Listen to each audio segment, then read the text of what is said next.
So guys, welcome to video review number 3. I'm just Veena, and I have not been actually posting book video reviews for probably about 1.5 weeks right now, but I have this particular book that is that has been disturbing my mind for the last few years at least, because I've not been able to finish that book.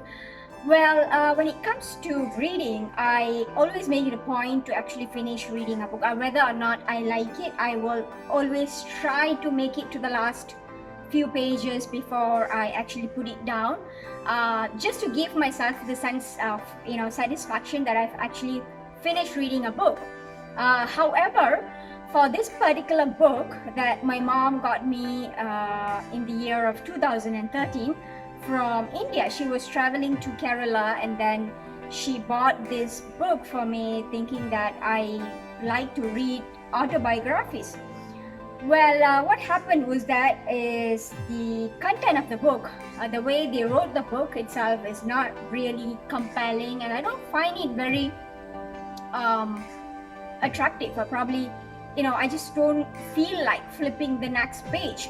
So ever since 2013, I've always been struggling to move to the next pages, or probably the next few chapters, and I think I've just abandoned that book. So it is going to go into the category of DNF. So I did not finish the book.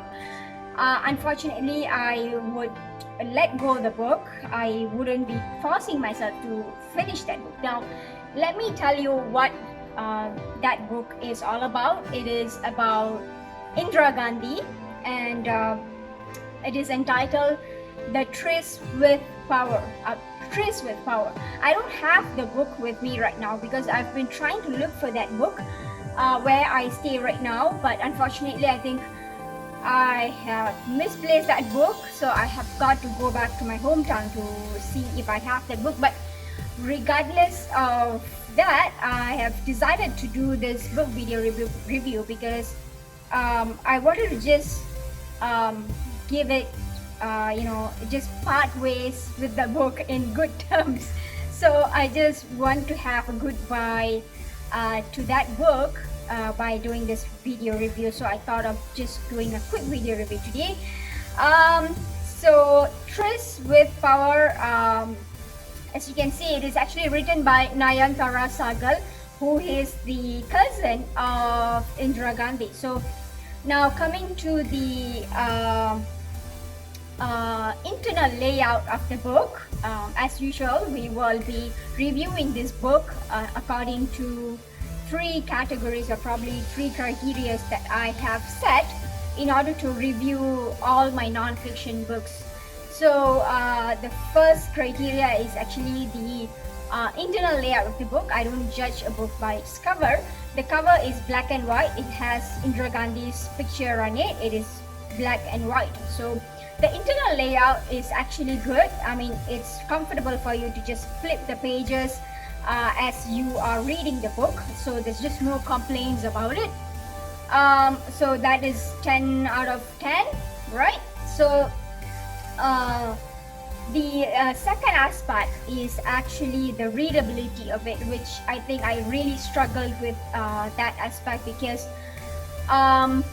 it is actually a compilation of letters written by various people to Indira Gandhi, and also Indira Gandhi's reply to various other people when she was in power.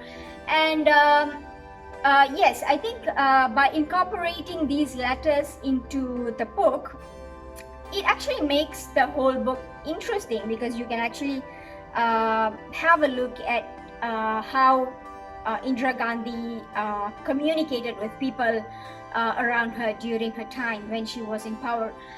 Unfortunately, I think it is not captivating enough to keep a reader interested, or probably glued to the book, to the extent that they would feel like flipping the next pages of the book. I would actually give the book 4 out of 10 for readability, because I think a lot of not just me, because out of curiosity I just went to goodreads.com to see the reviews out there, and I think a lot of people actually gave the book 3 stars because they couldn't finish the book. So I am not regretting that. Yeah, so it's also due to the readability, because I think it has not hooked the readers to finish the book. And last but not least, I think the key takeaway message from this book, well, I think any non-fiction readers, probably biographies and autobiography fans, would expect to have a very honest write-up. What happens in this book is that I think since it's written by the cousin, so it has a lot of biasness and a lot of opinion-based write-ups, which I think it's not really convincing. You tend to question the validity of the information that is being presented to you in the book. So it makes me question whether this is really true, or probably it is being written from another person's point of view. So I would probably just give key takeaway messages 6 out of 10. Obviously it has not really shown, the book has not really written in a way that it shows all the positive aspects of Indira Gandhi. So it's not about everything glorious about her. It has its own fair share of the negative sides and the probably unfavorable situations that Indira Gandhi went through due to her decisions and things like that. So that part, it is totally understandable. It's not portraying or probably trying to put someone in the limelight just by showering with a lot of compliments in that book. It doesn't happen in that book. However, the validity of the information that's been presented to readers out there, I think that is a little bit of there's a question mark in it, because many times I feel like it is being written from another person's point of view. So it's Nayanthara Saghal's point of view, which may be true and may not be true.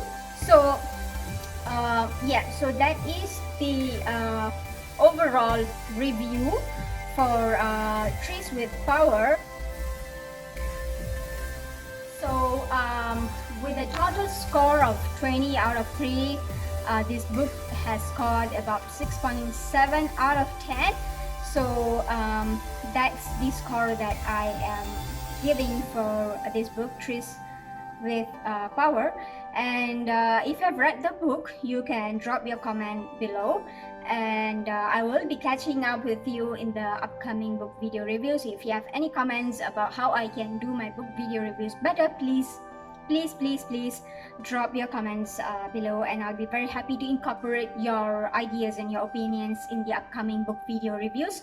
So until then, signing off is just Vina, and have a great week ahead. Thank you so much for watching.